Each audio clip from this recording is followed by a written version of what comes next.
Mga hakbang ng pamahalaan laban sa epekto ng El Nino ating tatalakayin kasama si PCO Assistant Secretary Joey Villarama, ang tagapagsalita ng Task Force El Nino. Asek Villarama, magandang tanghali. It's so nice to see a familiar face. Welcome sa Bagong Pilipinas ngayon. Magandang tanghali sa inyo, Nina, Yusek Marge, at sa mga taga-subaybay ninyo. Sa ngayon, Asek Joey, ano po ba yung mga tututukan ng Task Force El Nino mula sa epekto ng matinding init ng panahon dahil medyo nararamdaman na natin, no? Painit na ng painit ang panahon at nawawala na yung amihan.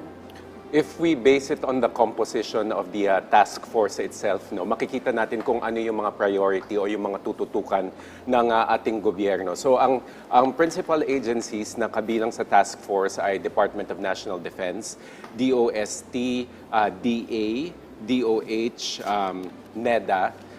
So yun yung mga principal agencies. May nakalimutan ako isa mamaya. I will try to recall it. Pero ang tututukan natin ay food security, water security, yung energy supply, obviously health, at saka yung public security because this is also a we're looking at the possible disaster situation. Kaya nga DND din ang nangunguna as chair with DOST as the co-chair of the task force.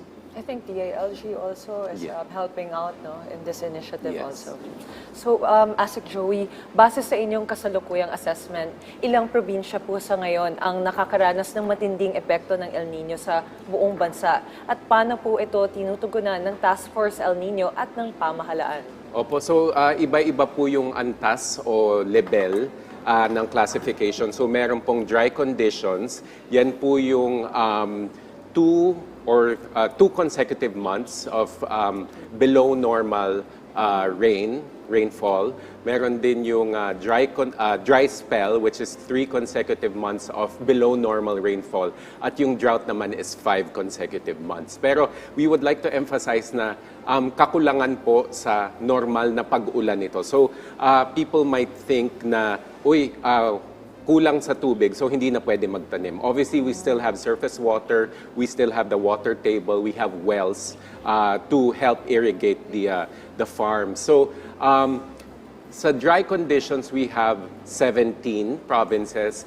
Sa dry spell, we have 10, and then sa drought, we have 14. Sa napinsala, in terms of the regions that are being severely affected or that have been affected, we have Region 6, which is Western Visayas, and then we have Region 9, which is Zamboanga Peninsula. So to quantify that, the damage is estimated to be at 151 million. So that's in terms of palay and corn. So yun yung affected farmers. Asek Joey, can you give us a practical picture of what the farmers are going through right now? Kasi minsan, nakikita ko yung mga interviews nila, yung mga reports, nahihirapan silang mag-igib ng tubig kasi wala na ngang tubig, so kailangan nilang kumuha mag-igib tapos wala na rin tubig dun sa igiban nila, for example, or kailangan nilang kumuha sa well mismo. So iba-iba na naghahanap na sila ng other sources of water. Ano pa yung mga paghihirap na dinaranas nila ngayon? So aside from what you already mentioned, so dun sa regions na nabanggit ko, Region 6 and 9, wala na yung pananim nila. Some of them can still be salvaged, some of them cannot. So, ang iniisip nila is, ano nang mangyayari sa kabuhayan ko? So, in terms of the interventions of the Department of Agriculture, ang ginagawa is, okay, so nasira yung pananim nyong palay, let's see if we can replant hybrid varieties of rice, which are drought-tolerant or drought-resistant. Pag hindi na talaga kaya yung magtanim ng palay, which is their primary crop, pwede rin naman pong magbigay ang Department of Agriculture ng tinatawag na high-value crops. Kabilang dyan yung mani, legumes, mongo. So, yun po ang pagtulong. So, and then in terms of water po, tinitingnan po natin kung wala na pong dumadaloy talaga na tubig o natuyo na yung usual irrigation channels, pwedeng i-assess ng NIA, National Irrigation Administration, kung pwede po tayong magtayo ng shallow tube wells, which is mababang klaseng well lang, na pwedeng pagkunan ng tubig from the water table. So, pero po in terms of the prevention and then the interventions, inaayos po ng ating mga kawani ng gobyerno ang irrigation channels para po hindi na po dumating sa point na mahirapan pa yung ating mga magsasaka. Alright. At upang maging matagumpay ang inyong mga pagsisika para labanan ang epekto ng El Nino sa bansa, kumusta po yung inyong coordination, ASEC, upang matugunan dito sa mga provincial, municipal at maging sa barangay level? So from the onset niya, naka-activate na yung local disaster risk reduction management council. So kasi ang iniisip ng mga tao, Task Force El Nino, national level nag-work yan. Pero mas maganda po na yung nasa mismong affected areas po, yung mga kumikilos para matulungan yung mga posibleng naapektuhan at maaapektuhan. So tiniyak ni Secretary Teodoro kay Pangulong Marcos na kumikilos ang bawat Regional Disaster Reduction Management Council, pati yung nasa local level para po tulungan. Gaya po ng sabi ni Yusek Marge, she added DILG po. So actually, even if I mentioned a handful of agencies that comprise the task force, whole of government approach po talaga. So papasok din yung DSWD, papasok yung DILG, papasok po yung DAR, papasok po yung iba't ibang sangay ng ating gobyerno para po matulungan po yung lahat ng maapektuhan. Okay. ASEC Joey, ano naman po yung mga specific measures na kabilang sa inyong plano ang tutulong sa ating agricultural sector? So Yusek Marge, I mentioned po yung sa kung napinsala yung lupa, let's see if we can still replant the same crop. Pero kung hindi, magbigay tayo ng alternative crop. Doon po talaga sa hindi na salvageable, hindi na recoverable, at hindi na pwedeng magamit yung lupa, pwede naman po tayong magbigay ng alternative forms of livelihood. I understand nakapagbigay po tayo ng domestic animals sa mga farmers like kambing, itik, native chicken, para po yun yung pansamantalang alagaan nila for livelihood. Tapos po meron din pong social protection at saka yung cash assistance din naman po para dun po sa mga yung immediate help na may aabot sa ating mga magsasaka. Speaking about our farmers being more flexible, it's nice to hear na we're ready, no? Pagka itong palay, for example, ay na mahilig sa tubig, di ba, ang palay, papalitan nyo yan ng other kinds of high-value crops, no? So what will happen, anong magiging epekto nito sa supply ng palay naman sa ating bansa kapag nabawasan yung pagtatanim po natin ng palay? Do we have enough supply? Nung Tuesday last week, actually nagkaroon ng sectoral meeting ang Food Security Cluster. So nag-ulat mismo si Agriculture Secretary Francisco Tiu Laurel sa ating Pangulo na sapat ang supply ng ating bigas hanggang September. So third quarter of the year. That's so very good news. Dahil po yan sa mga pumapasok na imports at saka yung mga naka-imbak na po natin na bigas. Pero po kung tutuusin po, magsa-start na po yung harvesting season for the dry cropping season. So September to March. Yan po. So magsisimula na po mag-ani. So yan po ang makadagdag sa supply. In terms of other commodities like corn, asukal, karneng baboy, manok, sibuyas, sapat yung supply. Pero hindi ibig sabihin niya na dapat maging kampante tayo, di ba? Hindi tayo dapat maging complacent. So, magiging scientific po ang approach. Dahil nga po, kalaban natin ay kalikasan, hindi natin alam kung sisirain pa yung crops at ang ating mga palayan any further. So, dadagdagan po natin yung ating pagbabantay at pagmamatsyag to reassess not just water supply, food supply, energy supply, pati po lahat. Actually, yung kalusugan nga po ang main concern ngayon kasi nafe-feel na natin yung init. Nakakalimutan rin natin na prone sa heat stroke. Hindi tayo sanay sa ganitong klase. I heard magiging 40s yung temperature by May. Sa Northern Luzon, yan ang projection ng Pag-asa. Tapos dito sa Metro Manila, pwedeng pumalo sa 36.5.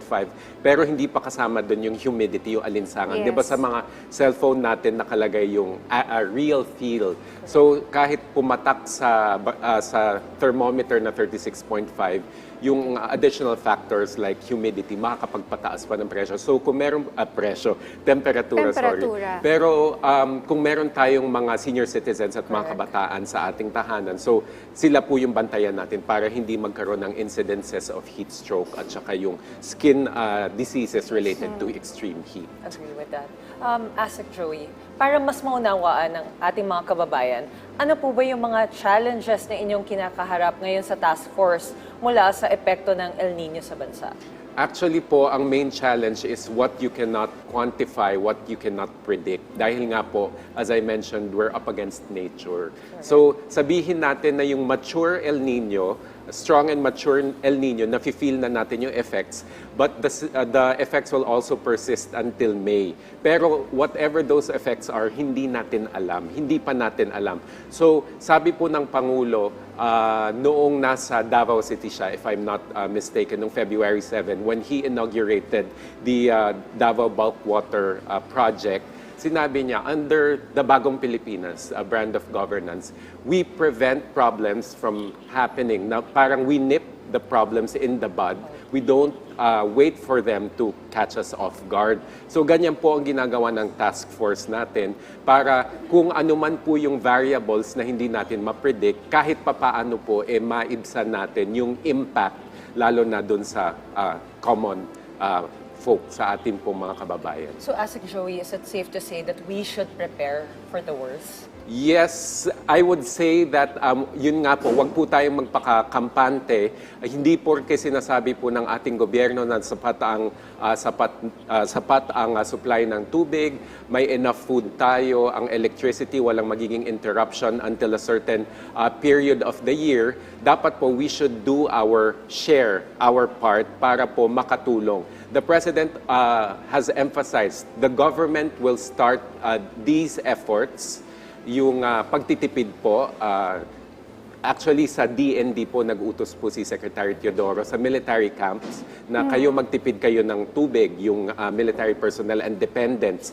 Ang DOE po meron silang Government Energy Management Program para po mabawasan ng konsumo ng mga opisina ng gobyerno in terms of electricity. So, magsa-start sa gobyerno pero hinihiling po natin ang tulong ng ating mga kababayan para po maibsan po ang impact ng El Nino. Ano yun?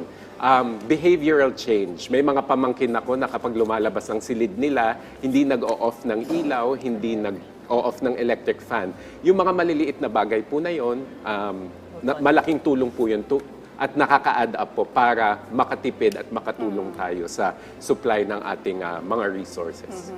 Hindi porket hindi natin nararamdaman, siguro yung iba sa inyo na nanonood sa atin ngayon, very comfortable in their homes. Hindi nyo pa nafe-feel itong magiging impact ng El Nino para po sa ating lahat.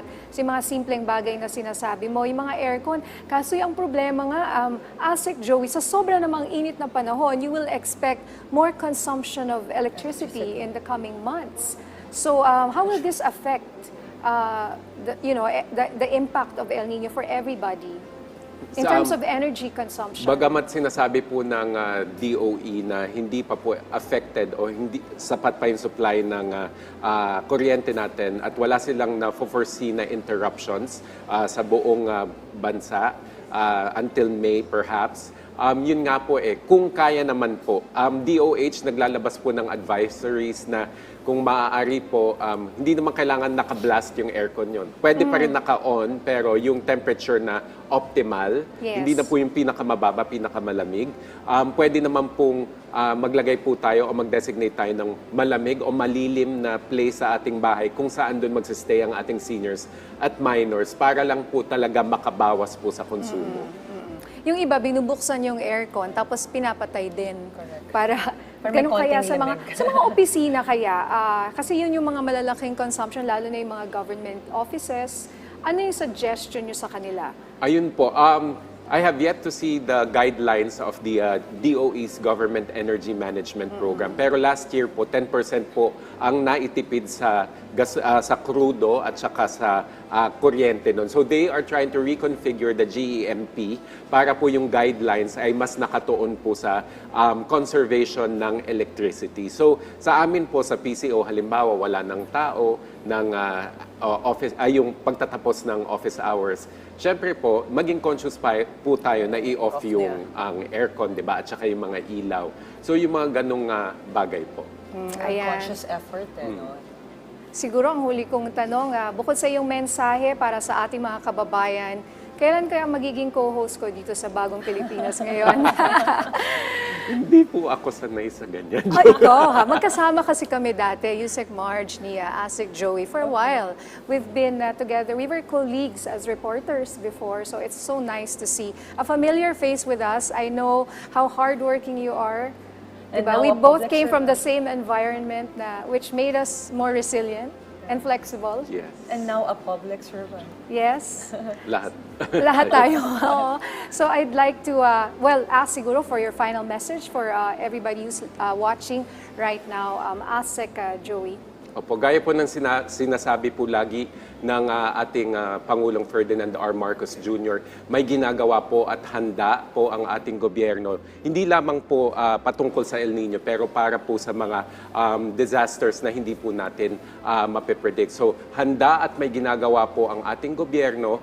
Bawat patak po ng tubig, bawat ano ba ang measure ng kuryente. Nako. Kilowatt, ng Kilowatt, kuryente kilowatts. ay mahalaga. Watts. So, be conscious po na meron po tayong posibleng krisis na kakaharapin. Kaya po sana, in our own little way, tumulong po tayo para sama-sama po nating maalpasan o malampasan yung banta ng El Nino. Alright, maraming salamat sa inyong oras, PCO Assistant Secretary Joey Villarama at tagapagsalita ng Task Force El Nino. Maraming salamat po sa pagkakataon.